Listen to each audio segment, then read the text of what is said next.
This episode contains adult language, mature situations, physically challenged main characters with awesome combat skills, a chatterbox sidekick with a tragic backstory, the awesomeness of Osamu Tezuka, amazing adaptations by Studio Mappa, and the horrors of the Warring States period of Japan.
Maru.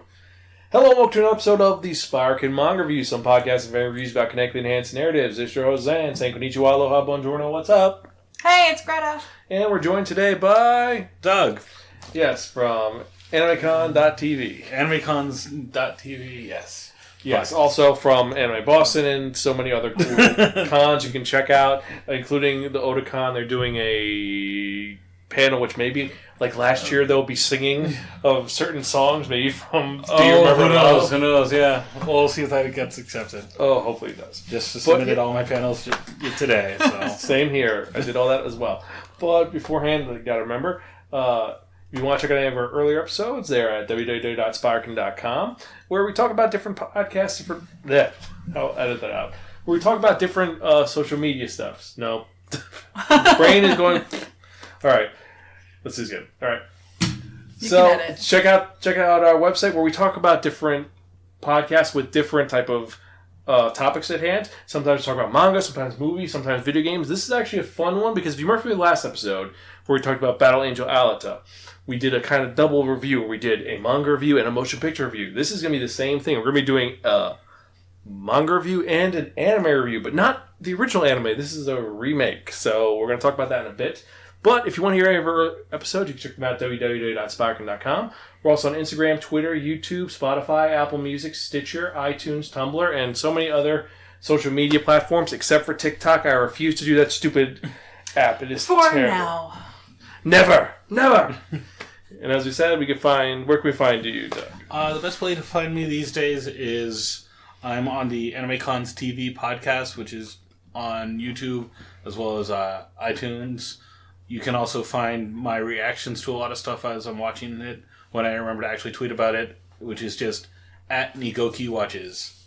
Yes. So. And I think that's everything which is going on there. Oh, and you can email us, Xan@Spiraken.com or Spiraken@gmail.com. Yes, we're making a Greta at Spiraken.com. It's just, I have to go through all those hoops and I have to remember my password for GoDaddy.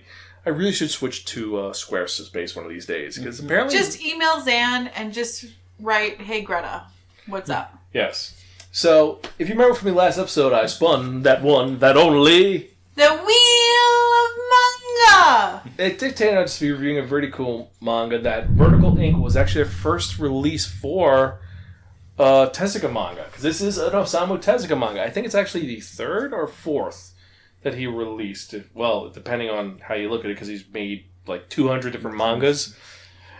It's kind of crazy, but this is one that Vertical released in a very special edition. But it was originally published by Shogakukan, and then it was moved over to Akita Shoten after 3 volumes, which is really weird. It's kind of like, hey, we're going to just switch. It's like, you're in Marvel comic. Now you're going to be a DC comic. Yeah. You're like, okay. Well, actually, more be like Angela from Spawn, who she's now a Marvel character.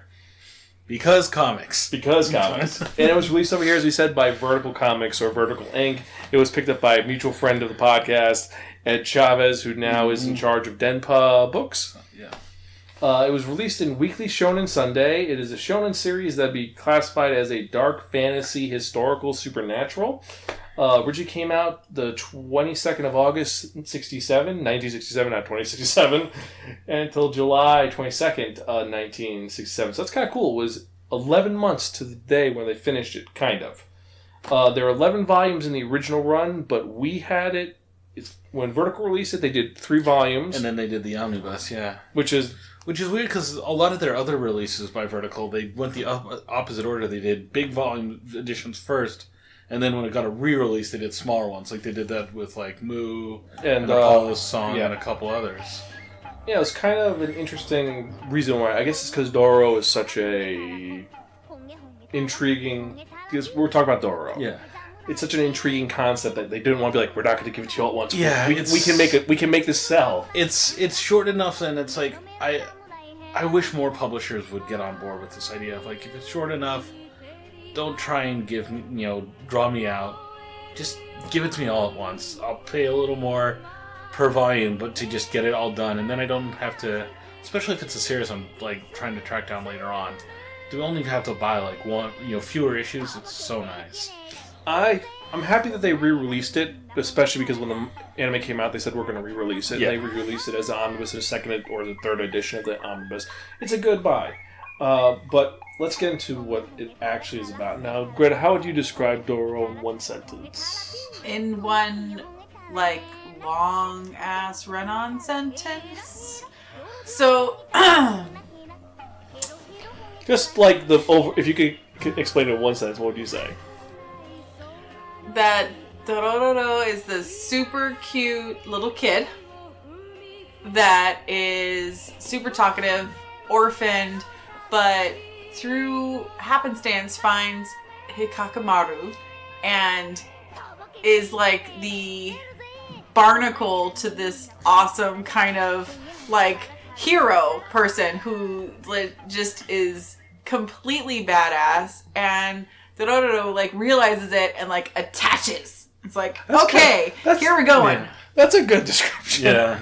Dororo is the barnacle to Hyakkimaru. Yeah, and Hyakkimaru is the reason you're reading the story. As much as Dororo's story does slowly get fleshed out, Hyakkimaru is the reason we're all here. Hence, why isn't this manga called Hyakkimaru? Yeah. It's because Dororo is the Greek choir to this whole story. Yeah. He is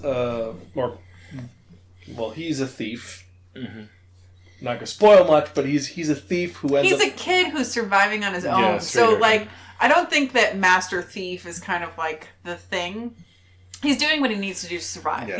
He's an urchin. He's not Artful Dodger. He's more like... He's surviving. Yeah. He's like... what's his name from... Aladdin? No, not Aladdin. From Rush Hour. Not Chris Rock. Chris Tucker. He's Chris Tucker, because he's a motor mouth who talks himself into trouble and out of trouble, and eventually he bumps into this guy who has a really cool sword. He sees a cool sword. Turns out, no, that's not his sword. The guy has swords in his arms. Swords, 4 arms even. And he's like, yes, this is cool. He's like, I want your sword, but it's part of my arm. I don't care. I'll wait till you die. But Dororo doesn't need anybody to have... He doesn't need a second person to have a conversation. He has enough things to say to fill the entire conversation, which is why the relationship works. Now, the weird thing is with a lot of Osamu Tezuka stuff, Hyakkimaru is... Well, how would you describe his origins? He's the wandering... his character type is kind of the wandering samurai. He's on a long-term quest, like there always is, when, bumps along the way. It's an archetype we see a ton of times. But his whole premise, I guess, is that he's missing a lot of body parts. And earlier, like in basically kind of the prologue of the story, you find out, you're revealed that he was born to a feudal lord who wanted to control everything and made a pact with a bunch of demons in a temple and said, take take my son, all these body parts from my firstborn son, and if you grant me your favor and everything like that. And Bolt of Lightning comes in, and basically his newborn baby son is basically a husk, like no eyes, no mouth, no ears. It's Skeletor. Skeletor has more limbs than this. Yes. Skeletor's only the skull, but and it's just so he's like, well, we'll just get rid of this and it'll be fine. And toss it down a river, and kind old lady, kind person finds it and rescues him, and kind of realizes that this kid is special. Yeah, it turns out that he's the guy who finds him is one of the star systems. It's Dr. Jukai, who you find in Blackjack. You see him in Moo. Mm-hmm. He's this doctor who his thing is that he was working for a feudal lord, did some screwed up things, and he's kind of had not a gaps in consciousness, but he's kind of atoning for his sins. Yeah, but he knows he won't atone. And it's interesting though. Like, this is again where Tezuka's medical background, because he went to med school originally, really comes into play, because you see he really puts into thought about what it takes to make the prosthesis, things like that, what it takes to these limbs, and how would someone without these things interact and stuff. And it's a lot of little subtle things like that he brings up, and it's intriguing, and it makes Dr. Junkai, or just Junkai Sensei, a much more interesting character. And he's also cool because he makes prosthetics for dead bodies so that people can find him. He finds his baby that looks like a zombie. Yeah. And he's like, I'll take you and I'll feed you because apparently you want to live. And then one day he's feeding it, and in his head he hears, Dad, I want food. She's like, wait, what? Yep. In this manga, Hyakkimaru is telepathic, which is how he...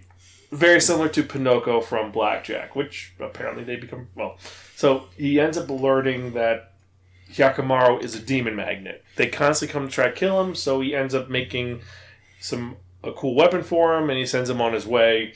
Hyakkimaru ends up going on a huge journey, ends up following this weird blind monk, where, again, if you've read Blackjack, it's the blind monk who does acupuncture. Mm-hmm.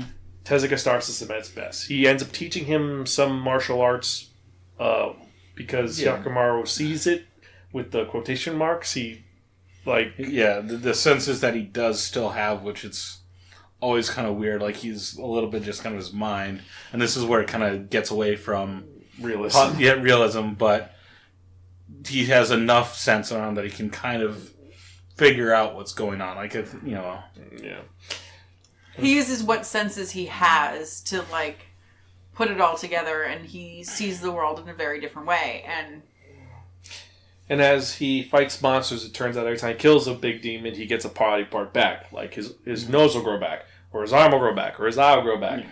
And it just goes into... That medical background comes into play. When you get that, there's, thought behind it, purpose. Mm-hmm. And from here, it's them trying to go on this hero's quest and all the things that happen. There's not a lot of characters show up again. In some of the you get some backstory, but for the most part, it's just them. It's very episodic. Which was Tezuka's thing at the time. It was everything is not, there's a long overarching plot, but you can just follow it and pick up. And again, that's that wandering samurai story that you see in so many things is, yes, they're eventually going to get to this long-term goal, but there's going to be just small stories along the way. Sounds like a really great setup for an anime concept. Mm-hmm. Yes, and they did in the 60s. This one that was made by Gisaburo Sugi and produced by Yoshitaka Sugi, and it was released by Discotek. If you see a Discotek booth, they will have the old 26 episodes, old black and white one. And it is really the opening theme is super happy because it's just Dororo saying gibberish and seeing fun things, and then just. See, this is where I like really old stuff, and again, to use a Tezuka example, this is where I love looking at this as a time capsule. Okay, this is not necessarily engaging, but it's neat to see how it was viewed at that time. And, when I first read the Astro Boy manga, a lot of the stories kind of boring, but it was fascinating to read it as, this is how they viewed sci-fi when this was written. And I feel like that's going to the original Dororo anime. I feel like that's kind of how you got to approach it. You do, and it is more faithful to the manga, where Dororo and Hyakkimaru are able to have conversations, and it's like, even though he sounds like the one girl from Odin, just like saying Dororo. Yeah. The hardest part about the manga, I will say, is it just ends abruptly. You don't get a solid conclusion. Yeah, it just kind of says, okay, there's like 30 pieces left, or 15 pieces left, and he got him. And he got him the end. It's pretty much, we're pretty sure he's working on something else. Maybe he was still working on Phoenix, or he started Phoenix. It's not as bad as Poochie died on the way to his home planet, but it's pretty close. It's pretty like, it's like Keiko Common's ending, where it's like, I didn't think this was going to run this long, so going to guy, you gotta love it. It's one of those, like, it's almost like, it's not as bad as Phoenix, but you almost wonder what he would have done if he had been able to finish it. You do, but we get to see his Hyakkimaru and Dororo's future selves in other series. Mm-hmm. Like we said, he's in Phoenix as a caveman, and then he's a guy named Ben in Blackjack, and Dr. Hyakki in Blackjack. And in the Dororo future sequel, because apparently there's a future version of Dororo, which makes no sense, but anyway. So, as we said, the new one, it's been remade by Mappa, which is awesome. Mm-hmm. And this was completely not on a lot of people's radar. We knew about it, but they didn't show anything. They were very secretive. Yeah, I saw that one teaser, and my first thought was, okay, they're taking the supernatural and leaning a little more into the horror. I'm on board. Because I like the manga enough already. I'm like, I want to see where this is going. And it's gotten a little more of the horror, but it's still... I would not call this a horror series. No. It's, there's a lot more... It's more graphic and stuff like that. As I've been watching this, like, the thing I keep thinking about is this is like when Yasuhiro Imagawa directs a mecha series, where he's taken the inspiration and it's still very recognizable as an adaptation of the source material, but there's enough of his own spin on it. Like when he did Shin Mazinger, when he did Giant Robo, when he did Tetsujin 28. These are, he's reimagining stuff, and it feels, and this is not Imagawa directing. No. But it has that same feel, and that tickles the right nerve for me. Yeah, the series took a completely unique spin on it. Mm-hmm. The big thing is, one is the flashbacks are completely sepia tone, except for little stupid things.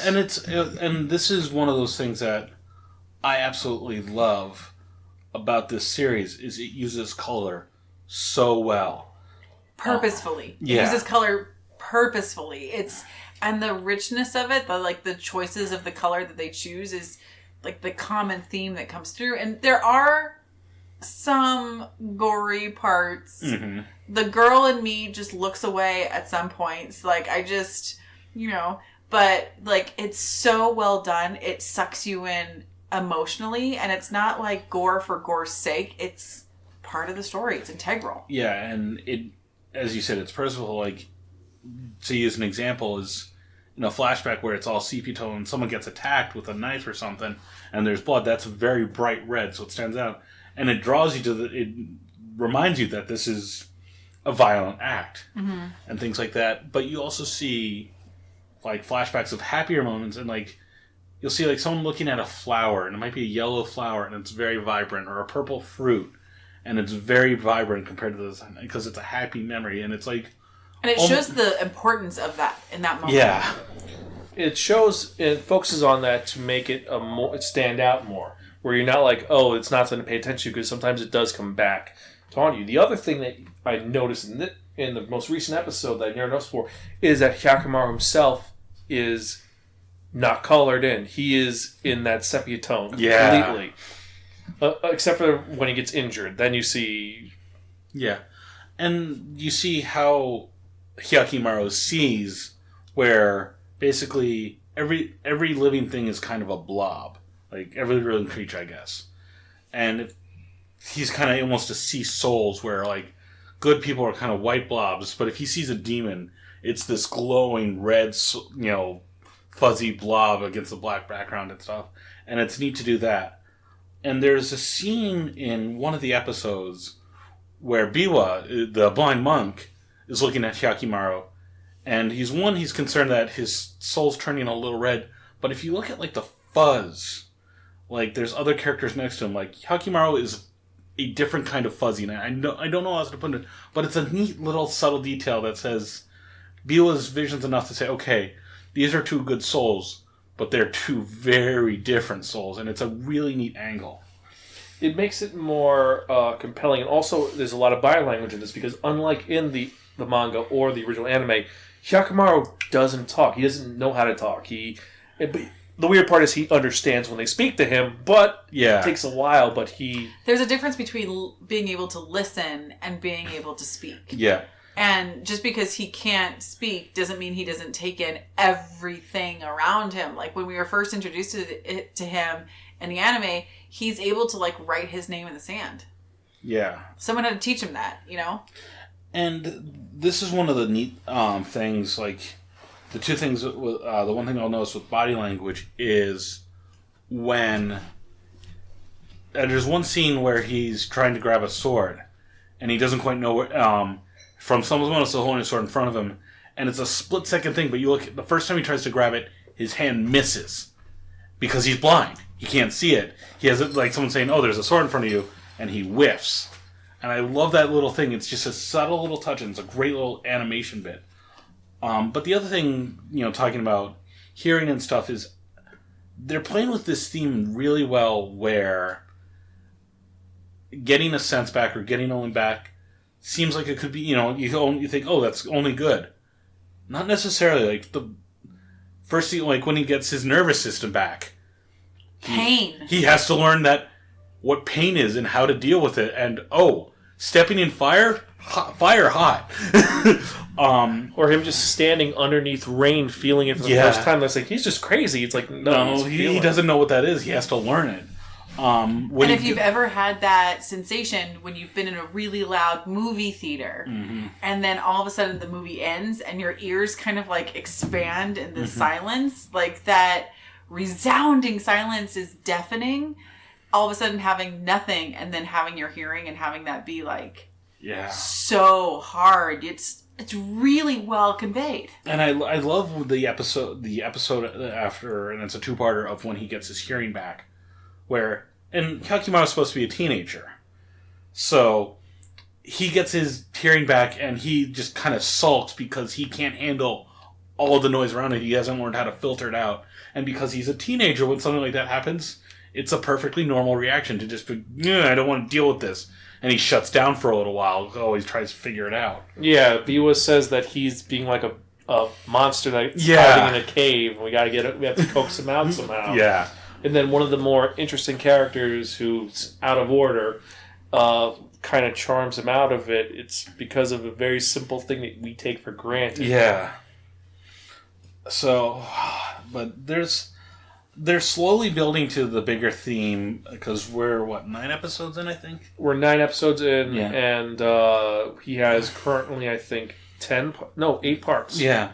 But they're slowly building to the thing, bigger theme of he's clearly eventually going to confront his father, because his action, as he's wandering, his actions are getting through the world. But he also has a brother that seems to kind of resent their shared mother, because his mother clearly is holding onto some guilt about getting rid of Hyakkimaru, and the brother is just very upset by this and can't figure out why, because no one's told him that he, as far as he knows, he was the firstborn. He just knows something's going on. His mom is always distracted because of something, and things are getting weird. His dad is stressed out because, for some reason, things are going wrong. And I love this. And this is, again, where this is the need that they're seeing that weaving the story is all of a sudden he made this deal that all the demons were going to take care of him, and wait a minute, the statues of the demons in this hall where I made my promise are starting to crack. The fields that they were bountiful There's a drought. Yeah, there's now a drought and stuff like that. Or there was just a landslide where this area where there was never a landslide before. Yeah, and I like that this is... They're playing with two ideas here of, Hyakkimaru's senses of, okay, now you have this sense, but you also have to deal with the downsides of that. Like, he said, getting nervous system back, you now have to deal with pain. And I think there's also going to be the thing of Hyakkimaru's getting his life back, but at the expense of, all the farmers and everyone else in Daigo the Lord's and his younger, domain. Yeah. And his younger brother, who thinks he's a firstborn, who's rightfully so attention hungry. Mama, watch me do this. Look at me. And that's just like common for kids to be like, hey, look what I could do. I learned how to do a backflip, and he's not getting the attention that he needs, and his world is falling apart. And, Hyakkimaru has no clue that the ripples that him defeating these horrific monsters and him getting his life back, which he never actually had. He was an infant when he lost all of this stuff. He never actually had it. He has no clue that this is causing anyone else pain. Yeah, like the only person that could possibly have all the pieces is Daigo. And even then, he's not quite sure. Like, all he knows is that potentially these demons that, I don't feel bad for him. He's the... Pardon the language. He's the asshole that sold out his firstborn child to have all the stuff that he wants. But he's the only one that could possibly have all the pieces of the puzzle. Yeah. And even then, he's still trying to figure it all out. I don't think he thinks it's even.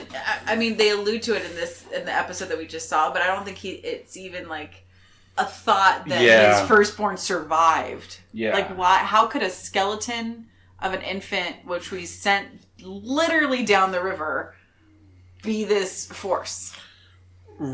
Right now, the only thing that we do know is that, and this is something that's very focused on in this series, in the anime specifically, and was not even really touched upon, but just hinted at in the manga, is the effects that all of this is happening with the people themselves. Yeah. Because this is not a happy world where everything is good. This is not Astro Boy where everyone is in peace and love. No, this is during the early this is samurai era where samurais were like, yes, we follow Bushido, but then we'll raid a village and rape and pillage because we can. And people who are willing to sell out their families for reasons, or people who will, all right, I'm here to protect my family, but my lord just said I had to kill a bunch of people and I don't want to. But you literally see people getting stabbed and dying and fighting and being beat up, and then you see these horrible, horrific monsters that the town knows about and feeds to save their own lives, and the reality of the world that they live in is harsh, but at the same time it does something magical that just kind of sucks you in. And there's a lot of gray morality here. People are like, there's one episode where they're sacrificing a woman each time, however often, the ashes fall into the sky again, we'll feed it to this demon that, let's go get a pure woman and go feed the demon, then the demon will leave us alone for a little while longer. And it's that trade-off of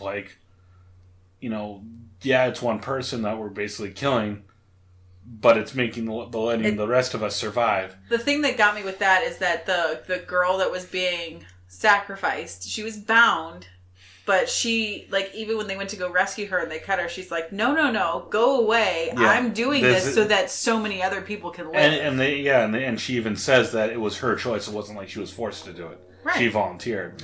And that's, again, that gray morality. Another perfect example is that in another episode, there is a bunch of disappearances happening, and they think it's the evil monster that's doing it. And it's not. It's a townsman who's helping people escape because they're being worked to death. And he's willing to die to save these people. And the monster is the one who's like, wow, you're good. It's doesn't understand. It's like, I should be killing you, but I'm not because you're a good person. Yeah. It's very interesting. I think that it's humbling. Mm-hmm. A lot of these stories end up being humbling. They're but it's just so artfully done. It's very visually beautiful. It's done in such a way that the flashbacks are purposeful with the specific coloring that shows through, and it ties into the theme of the show, and you feel what Hyakkimaru feels when he gets that next body part. And I like that a lot of that stuff is subtle. You don't necessarily notice it all the time, but I've rewatched a couple of those episodes, and that's where I've noticed those details. And I think it's a good series to go back to and look for those details after you get the overall story. I think once the end happens, this is going to have to be a series you have to rewatch. Mm-hmm. I will say this, though. It's funny that he got a do-over with one of his limbs. Yeah. He got the limb, he lost it, and then he got to do it. He got it again. And because he went back and killed the monster. Yeah, he got that was where he got his hearing back, right? But he lost a leg, so he had to go back and kill it to actually get everything. Yeah, he's like, I gotta kill you twice. Yeah. So we've seen stuff like, he's finally has vocal cords or whatever, so he can actually speak, and he's learning to he said maybe 8 words the entire series so far, which is I love that. And 7 of them were in the last episode we just watched. But it's really making, as time goes on, and they show the struggle of gaining a sense back. It's making me really eager to see what they do, when they introduce the next thing. One of the big ones I think is going to be sight. Sight is going to blow his mind. And that's going to be I'm really hoping that's fun to watch. I think, because all that's left right now is his 2 arms, his eyes, and that's it, I think. I think that's all that's left. So, and his one leg, because he has one fake leg still. But I think, too, once he gets his arms back, he's lived his entire life without them. And then he had them as swords. Yeah. I want to know the struggle that he's going to have when he goes to fight. Yeah. If it's especially if they do it does he get one arm back or both at the same time? Because then it's does he totally change his fighting style? And things like that. And that could easily be an episode within this of him having to relearn how to fight. Mm-hmm. Well, we have 15 episodes left. So I definitely want to see how this one goes. So we're going to see how it goes. Now, because it's been all over the place, I'm going to say that we're going to do 2 different little ratings here. Now, for the manga itself, despite the abrupt ending, I got to give it a really, really, really fucking cool. It is another great series. It's fun. It's different. It's a great samurai period piece. It's done really differently. The elements for the manga are a little more focused on the supernatural, but not as crazy as you'd expect. Yeah. It's not like, we'll say, Blade of the Immortal or Berserk, which is 100%. This is maybe 30% mythical, the rest is samurai period piece. Yeah, and because it's so short, it's a low time investment. It doesn't take that long to read. It's a low cost investment if you buy just the one volume, the omnibus edition. $20 is not bad for a manga when you spend $30 on X amount. Yeah. So it's a very easy one. If you like stuff like Shigeru Mizuki's work with yokai and folk monsters like that, you'll get it's a bit of that flavor in here too. Yeah. It's an easy one to go through, and it's a good one, especially if you're starting to if you haven't read much Tezuka and you don't, other than some of his big more famous stuff like Astro Boy, this is a good gateway into some of his other stories. And it's not as deep a plunge as, say, reading Apollo Song, which that goes this is for kids. No, it's not. It's not for kids. You're just being cynical. Yeah, it's a very good, seinen one. I would say really, really, really flippin' cool. And you need to have it on your shelf. Mm-hmm. It is definitely a piece that you could show to other adults, and they actually would appreciate it, I would say. I don't think that they would not appreciate it. I think that it would be something that you could show to somebody, and they would unintentionally be sucked in. Yes. It'd be 30 minutes later, and you're like, what happens next? Yes. My girlfriend's brother was trying to find a new manga series, and I asked, what are you looking for? And his only requirement was no slice of life. And was like, okay, here you go. Here's something easy to do. So you couldn't get him Azumanga Daioh? Why not? Well, I loaned him that. I loaned him Dororo and 20th Century Boys. So here's something really short. Here's something really long and winding. But it was fun to watch the reaction because I could tell almost instantly when he had finished it. Because immediately he's like, so I googled Dororo now, and I heard there's a new anime coming out. Because I want to see more. It's you're gonna love it because you're gonna resurface from it, not really realizing that you read so much of it. And you're gonna watch the manga and watch the anime, and as soon as the episode ends, you're gonna be like, okay, well, when's the next one? What happened? There was one week where it was like a day behind schedule, and it drove me crazy. And I'm not one, I usually like to binge an anime. Yeah. I'm much more of, I'd rather have the full season in front of me versus watching it week to week. I love Crunchyroll and stuff like that, but I am bad about remembering to go check every week. I'm much more, okay, the full series is out, okay, now I'll go through it. This is one where it's like, yeah, next episode. When? And I will say this, if you do not have an Amazon Prime account, you can get a temporary one for 30 days. And theoretically, at this point, you could watch 2/3 of the series, maybe? Yeah. It's a thought. It's a thought. They just cancel it, use another email account, and finish the series. Not that anyone we know has ever. No. I forgot to cancel mine, so I paid for my year's subscription, which ends in 2 months. It'll be done by then. Mm-hmm. I don't know. Yeah, so anime is totally worth watching, and I'm pretty sure it's 100%. Worth owning. I'm just curious if they do, who's going to release it, and if they're going to do something awesome. I would love to see an awesome box set with this. With something almost like the Food Wars where it's a bento, but this one I'm thinking maybe it's an arm. See, this is one of those times I would almost like to go back to 2000s anime releases in America. I would love just a nice statue of Hyakkimaru and Dororo, and that's all I would need. I'd be happy. That would be cool. They almost feel like bookends to me. Dororo should be on one end and Hyakkimaru should be on the other, and the entire series should be in between. This makes me think about the Bastard limited edition, which had the action figure of Dark Schneider, which I actually have somewhere around here with Ifrit. But that would be cool to check out. We just have to come back and. I don't think anyone's announced ownership for releasing it yet. Right now, the only one who has it is Amazon, so we don't know what will happen with that. I hope that they do a decent release with it. I say buy it, watch it, read it. You're welcome. Get a hold of it somehow, and if we come to a new con, we will be talking about this, especially at Anime Boston, which is all Shogun, so I'm definitely going to talk about this. And I'm recommending this for the adult 22 Samurai manga recommendations, because this is one which actually it's very mature, even though it was written for kids. It doesn't pull punches, and characters do die in this. It's they're characters that you attach to that do die, and not in nice ways. Some people may have cried during certain episodes. I think, though, just if we're talking the manga, though, it's a good mature, but not you hear the word mature, and it's you think immediately, for grown-ups only. And this is that right vein of seinen manga, where it's a little more depth, a little more to it, and you can kind of, enjoy it on your own. But if you want other stuff, and again, this is why I say it's a good gateway to Tezuka, is because if you like what you're getting, kind of the feelings of there, some of his other stuff gets even more intense, and it's a good entry point. And as I said, it does have the star system. Characters do show up. I'm not going to say who shows up in there.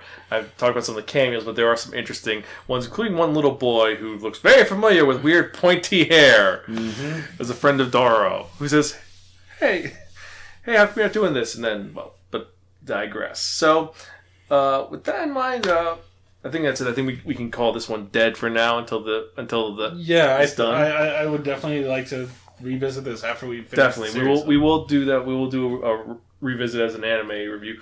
But anyway, remember you can check out any of our earlier episodes at www.spiraken.com. You can check Doug out at animecons.tv or at Anime Boston or Con. Yeah, I will be doing a couple panels at Anime Boston. And maybe we'll get some panels at Anime Next. Yep.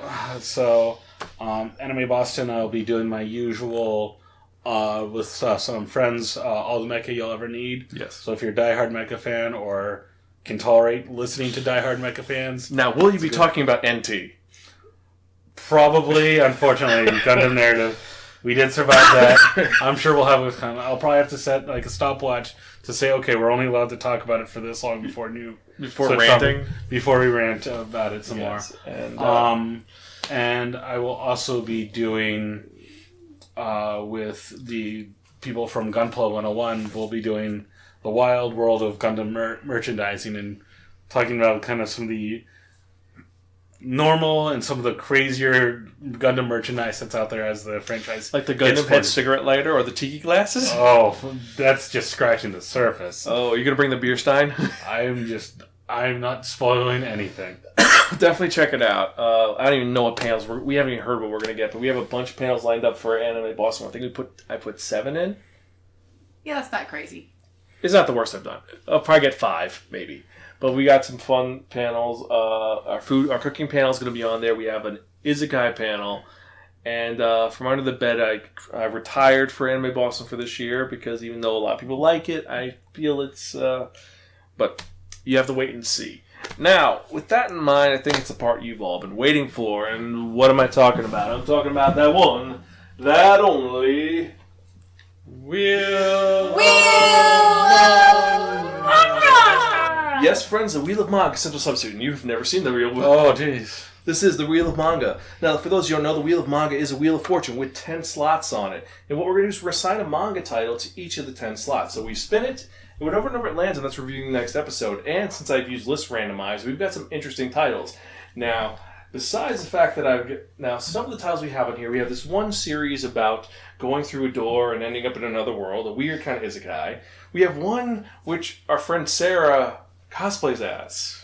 Oh, jeez. Yes, one about some sort of pancake-chested princess, a hime of sorts. Hime. We've got one which is a gambling manga about using a D20 in a casino. We've got a new series which is really popular. It's an isekai series which apparently we did not even know. 13 volumes are out in the U.S. Oh, jeez. We went to Barnes & Noble's. They had volume 13 out. We're like, wait, what? We've got one which is about how to eat food, which is really good. We've got this one about this family, we may have talked about it before in a couple of episodes. This family that's been bothered by this weird being that has tentacles in his fingernails and shoots laser beams. Then we have one about 5 siblings. One about a guy who says he's a doctor, but he's really a psychopathic samurai. Which no one even remembers that series. Then we got one that was written by the only American mangaka, officially. Which I actually have an opening that he did somewhere. It's on one of the recordings. And then last we have one about a guy who gets surgery and he becomes a psychopath. So let's spin and see what we're going to review. Actually, since you're done, I will give it a spin. Woohoo! Let's spin and see what we're going to review. Round and round she goes. Number 8. So, we're going to be talking about gambling with a D20. Talking about Rinman Gambler Mouse. One which has never been released before, but, well... You're welcome, question mark? Hooray! Hooray. So I guess I'm going to upgrade the question mark to exclamation point. Well, we'll see. It may be good, it may be terrible. We'll have to wait and see. So with that in mind, I guess that's it for this episode. So thank you guys for listening. Keep checking us out. On the YouTube channel, we're going to be posting some really cool videos. I'm actually going to be getting Burnout Paradise. I know it came out like a couple months ago, but it's really cool to play a game where you have to crash into other cars. And that's the goal of the game. So we'll talk to you guys later. Anything else? Nope, that's it.